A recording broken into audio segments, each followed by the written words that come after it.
حضرت علی رضی اللہ تعالیٰ عنہ نے ارشاد فرمایا، ان 3 گھروں میں اپنی بیٹی کا رشتہ مت کرنا ورنہ آپ کی بیٹی مرجھا جائے گی، اس کی زندگی برباد ہو جائے گی۔ ان 3 گھروں میں رشتہ کبھی مت کرنا۔ بسم اللہ الرحمن الرحیم۔ محترم ناظرین، ایک روز حضرت علی رضی اللہ تعالیٰ عنہ اپنی بارگاہ اقدس میں موجود تھے۔ ایک مالدار شخص آیا اور بہت پریشان تھا۔ اس کے چہرے پر پریشانی کے آثار نمایاں نظر آ رہے تھے۔ اس نے حضرت علی رضی اللہ تعالیٰ عنہ کی بارگاہ اقدس میں عرض کی، امیر المؤمنین، میں بہت پریشان ہوں، میری پریشانی آپ ہی دور فرما سکتے ہیں۔ حضرت علی رضی اللہ تعالیٰ عنہ نے فرمایا، کیا مسئلہ ہے؟ کون سی بات جو تمہیں مجھ تک لے آئی ہے؟ اس مالدار شخص نے عرض کیا، امیر المومنین، اپنی بیٹی کا رشتہ کرنا چاہتا ہوں، ڈر جاتا ہوں کہ میری بیٹی کہیں دکھ اور تکلیف اور پریشانیوں میں مبتلا نہ ہو جائے۔ میری بیوی اور میں صلح بہم کر کے آپ کے پاس آپ کی خدمت اقدس میں حاضر ہوا ہوں۔ مجھے کوئی ایسا گھرانہ بتائے جس سے میری بیٹی کا گھر آباد رہے اور ہمیشہ ہمیشہ کے لیے خوش رہے، اور ہم اپنی پیاری بیٹی کا گھر ہنستا بستا دیکھ کر ہمیشہ خوش رہے۔ اس مالدار کی ہر بات میں وزن تھا، اسی لیے حضرت علی رضی اللہ تعالیٰ عنہ نے فرمایا، اپنی بیٹی کا رشتہ کرتے وقت صرف 3 چیزوں کا خیال رکھنا۔ آپ کی بیٹی کا گھر ہمیشہ آباد رہے گا، اس کو اپنا گھر جنت محسوس ہوگا۔ آپ رضی اللہ تعالیٰ عنہ نے فرمایا، باپ کے گھر میں بیٹی تو ملکہ ہوتی ہے اور باپ اسی لیے تو فکر مند ہوتا ہے۔ جب بیٹیاں باپ کے گھر میں جوان ہو جاتی ہیں، باپ کو اپنے گھر کی 4 دیواریاں چھوٹی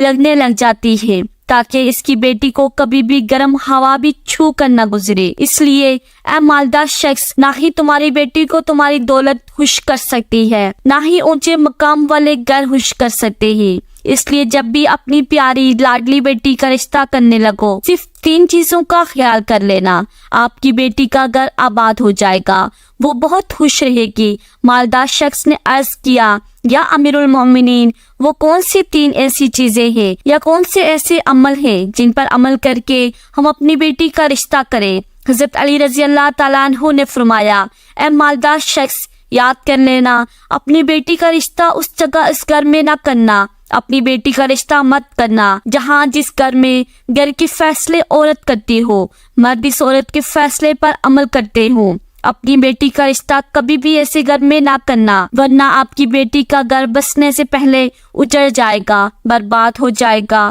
آپ کی بیٹی کی دنیا برباد ہو جائے گی۔ ناظرین، اور ہم نے یہ دیکھا ہے جب بیٹیوں کے رشتے ٹوٹتے ہیں تو جتنی بھی حسین لڑکی کیوں نہ ہو، وہ اس دنیا میں بے نام ہو جاتی ہے۔ اس کو نہ گھر والوں سے پیار ملتا ہے، نہ مہکے والوں سے پیار ملتا ہے، وہ مہکے والوں پر اور اپنے شوہر پر خود کو بوجھ سمجھنے لگ جاتی ہے، اور ایسا ہم نے دیکھا ہے کہ بھائیوں نے بھی بہن کو بوجھ قرار دے دیا ہے۔ ایسے کئی گھر ہم نے اپنی آنکھوں سے دیکھے ہیں، اس لیے ان کو ہر چھوٹے اور بڑے تانے دیتے ہیں۔ نہ اس بچی کو دن کا سکون ہوتا ہے، نہ رات کو راحت کی نیند آتی ہے۔ وہ ماں باپ کو دیکھتی ہے، وہ اسی فکر میں رہتی ہے کہ میری وجہ سے میرا مہکا ماں باپ بہن بھائی پورا گھر پریشان ہے، اور وہ گٹ گٹ کر مرنا شروع ہو جاتی ہے۔ آخر کار تھک ہار کر یا تو وہ اپنے شوہر کو اپنا لیتی ہے اور اس شوہر کے ظلم و ستم کو، اس کے طعنوں کو گہنا بنا کر پہن لیتی ہے، یا پھر اپنی زندگی سے روٹھ کر بیمار پڑ جاتی ہے۔ اس لیے اے مالدار شخص، اس گھر میں اپنی بیٹی کا رشتہ کبھی نہ کرنا جس گھر کے فیصلے عورت کرتی ہو۔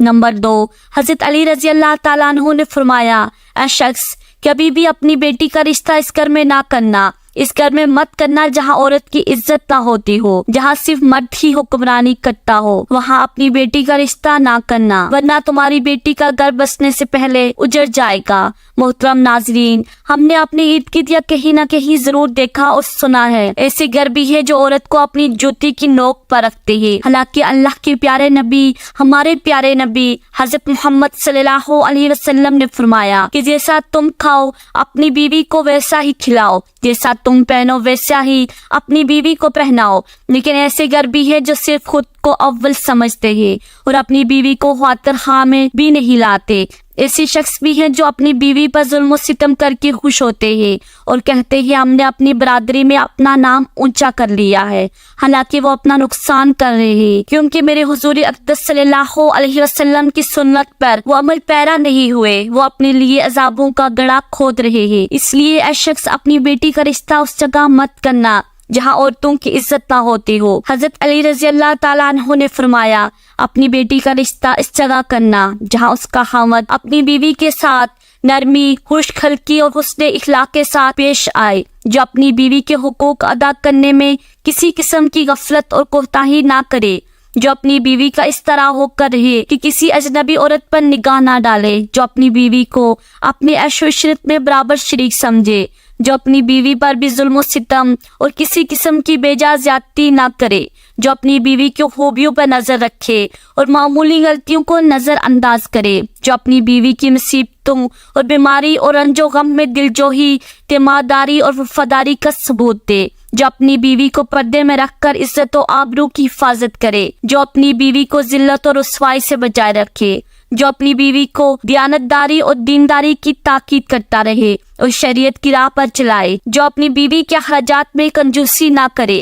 جو اپنی بیوی پر اس طرح کنٹرول رکھے وہ کسی برائی کی طرف رخ بھی نہ کر سکے۔ حضرت علی رضی اللہ تعالیٰ عنہ نے فرمایا اے مالدار شخص، تیسرا عمل اپنی بیٹی کا رشتہ اس جگہ بھی مت کرنا جہاں ان کے کنبے یعنی ان کے خاندان میں طلاق بہت زیادہ ہو، وہ گھرانہ جتنا بھی امیر ہو، خواہ ان کے پاس 1000 اونٹ کی قطار بھی کیوں نہ ہو، اپنی بیٹی کا رشتہ اس خاندان میں، اس گھرانے میں، اس گھر میں کبھی نہ کرنا جہاں عورتوں کو طلاق دینے کا رواج بہت زیادہ ہو، حالانکہ ایسے لوگ اللہ تعالیٰ کی پکڑ میں آتے ہیں۔ میرے اللہ تعالیٰ کا ارشاد مبارک ہے، طلاق دینا بدترین عمل ہے کیونکہ یہ عمل شیطان کو بہت پسند ہے۔ اللہ تعالیٰ نے طلاق کے لفظ پر اور طلاق دینے والے پر بہت غضبناک ہو جاتے ہیں۔ محترم ناظرین، آپ خود سوچئے جس عمل پر پروردگار عالم غضبناک ہو جاتا ہو وہ انسان اس دنیا میں ذلیل و خوار ہوگا اور آخرت میں بھی رسوا ہوگا، بلکہ وہ تو خوار ہوگا سمجھو۔ اس لیے اے شخص ان 3 چیزوں پر عمل کرو اور اپنی بیٹی کا رشتہ کہیں کر دو